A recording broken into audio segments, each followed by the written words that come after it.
বুধবার সকাল 11টা নাগাদ কোচবিহার জেলা শাসক দপ্তরে অনুষ্ঠিত হল সংখ্যালঘু সেলের একটি গুরুত্বপূর্ণ বৈঠক। এই মিটিং এ উপস্থিত ছিলেন ভাসানচর বিধায়ক নওশাদ সিদ্দিকী, কোচবিহার জেলা পরিষদের সভাপতি সুমিতা বর্মন এবং সংখ্যালঘু দপ্তরের রাজ্য স্তরের একাধিক নেতৃত্ব। বৈঠকে রাজ্যের সংখ্যালঘু সম্প্রদায়ের শিক্ষা, স্বাস্থ্য, আবাসন এবং কর্মসংস্থানের মতো বিষয় নিয়ে বিস্তর আলোচনা হয়। বৈঠক শেষে সাংবাদিকদের মুখোমুখি হয়ে বিধায়ক নওশাদ সিদ্দিকী রাজ্য এবং কেন্দ্র উভয় সরকারের তীব্র সমালোচনা করেন।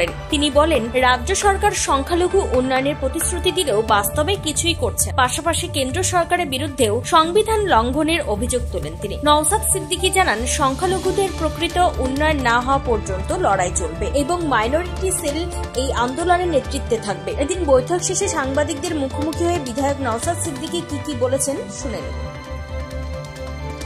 যারা মন্ত্রী রয়েছে তারা বাঙালি যে বিভিন্ন রাজ্যে, বিজেপি শাসিত রাজ্যে যারা হেনস্থার শিকার হচ্ছেন, এখানকার যারা রয়েছে তারা কিছু বলছে না। তাই বিজেপির যারা সাংসদ বা বিধায়ক রয়েছেন তাদের বাড়ি ঘেরাও করার তিনি কথা বলছেন। এটা নিয়ে আপনার কি বক্তব্য রয়েছে? দেখুন, বাড়ি ঘেরাও করে সমস্যার সমাধান হবে না, পরিস্থিতি আরও উত্তেজিতকর হবে, আরও অশান্তি বাড়বে। আমি একটা বলি, গতকালকে আপনারা দেখেছেন বা বেশ কয়েকটা দিন পার্লামেন্টে দাঁড়িয়ে বাংলায় বক্তব্য দিচ্ছে, বাংলা ভাষার প্রতি এদের কত ভালোবাসা দেখাচ্ছে। আমাদের রাজ্যে 8,500 বাংলা মাধ্যম স্কুল বন্ধ হতে চলেছে, কোনো কথা নেই। ও আমার প্রশ্ন হচ্ছে, কোনো বিষয় দিল্লিতে গিয়ে আন্দোলন করে, এই বাঙালি শ্রমিকদের উপর অত্যাচার হচ্ছে, বাংলা বলছে বলে তাদেরকে ধরে ডিটেন করছে, জেলের মধ্যে রাখছে, ইলিগালি পুশব্যাক করছে, তাহলে এটার জন্য দিল্লিতে কি একবারও ধর্নায় বসেছে? পার্লামেন্টের সামনে বাংলা নাগরিকদের হয়ে একবার আওয়াজ তুলেছে?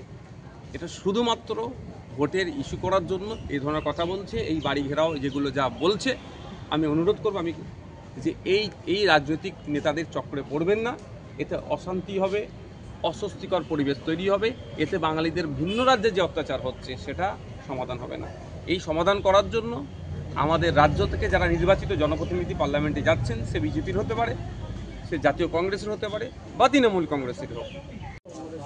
আমরা পশ্চিমবঙ্গ সংখ্যালঘু দপ্তর মাইনরিটি অ্যাফেয়ার্স দপ্তর থেকে আমরা এসেছি, বিধানসভা থেকে, পশ্চিমবঙ্গ বিধানসভা থেকে। আমরা আমাদের সদস্যরা আছে, আমরা সবাই মিলেছি, সানোয়ালতা এখানে আছে, আমরা সবাই আছি। আমরা আজকে কোচবিহার জেলা এই মুহূর্তে আমরা ডোমার সাহেব এবং এডিএম সাহেব ওনারা ছিলেন, সভাধিপতি ছিলেন এবং আমাদের সবাই এখানে কর্মদক্ষ যারা ওনারাও ছিলেন, সবাই মিলে আলোচনা হলো। মূলত বাংলার মাননীয় মুখ্যমন্ত্রী মমতা বন্দ্যোপাধ্যায়ের যে প্রকল্পগুলো চালু করেছেন তার মধ্যে সংখ্যালঘু বিষয়ক দপ্তরটাকে আরও গুরুত্ব দিয়ে, যাতে ওখানে আলাদা ফান্ড দিয়ে আরও বেশি উন্নত করা যায় সেদিকে যেমন খেয়াল করেছেন, এবং প্রত্যেকটা কমিউনিটির মানুষ যাতে একটা সামঞ্জস্য রাখে সেই জন্য তিনি আলাদা আলাদা নয়, সবাইকে একটা জায়গায় একটা গুরুত্ব দিয়ে কাজের সুযোগ করে দিয়েছেন।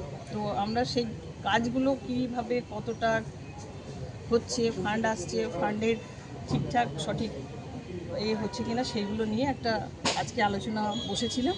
এখানে যে ফান্ডগুলো এসছে বাংলার মাননীয় মুখ্যমন্ত্রী মমতা বন্দ্যোপাধ্যায়ের সরকারের পক্ষ থেকে যারা আধিকারিক আছেন দ্রুততার সাথে কাজ করছেন, কিন্তু বেশ কিছু জায়গায় আমরা দেখলাম যে কেন্দ্রের কিছু ম্যাচিং গ্র্যান্ট থাকে, কেন্দ্রে যে ফান্ড দেওয়ার কথা আপনারা তো ইতিমধ্যে শুনেছেন, যেমন 100 দিনের টাকা যেগুলো দেয়নি, ওই রকম RIDF, সেরকম সংখ্যালঘু দপ্তরের যে ফান্ড সেই টাকাও তারা দিচ্ছে না, ফলে একটু পিছিয়ে যায়।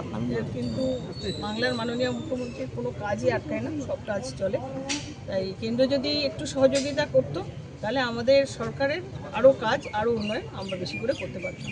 আজকে আমাদের যতটা ফান্ড এখানে এসছে ঠিকঠাকভাবে তারা খুব দ্রুততার সাথে কাজ করছে। অনেক হোস্টেল, অনেকগুলো দেখলাম ইংলিশ মিডিয়াম স্কুল, অনেক বেশ প্রচুর এখানে হয়েছে। কত ফান্ড এসছে জেলায়?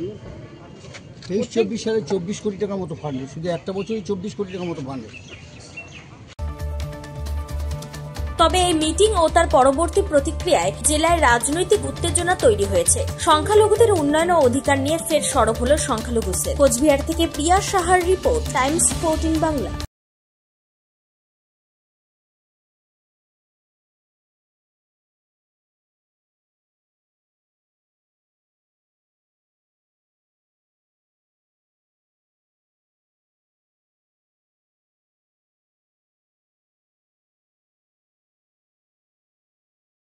আপনি কি কিডনির রোগে ভুগছেন?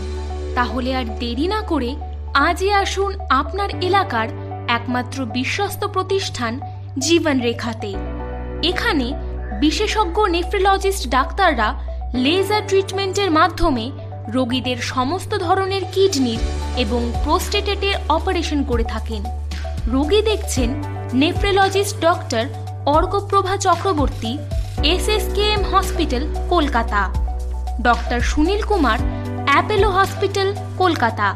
Doctor Pinaki Mukherjee, NRS hospital, Kolkata.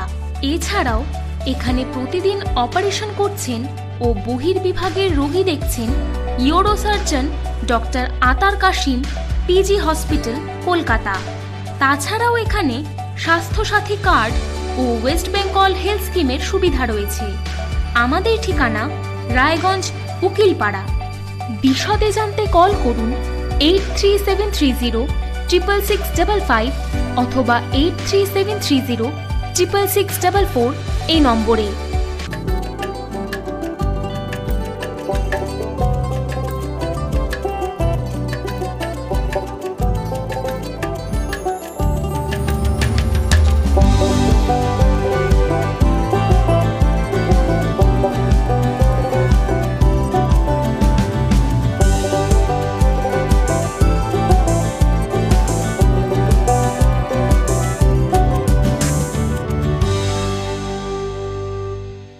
আপনি কি চাকরি পরীক্ষার্থী?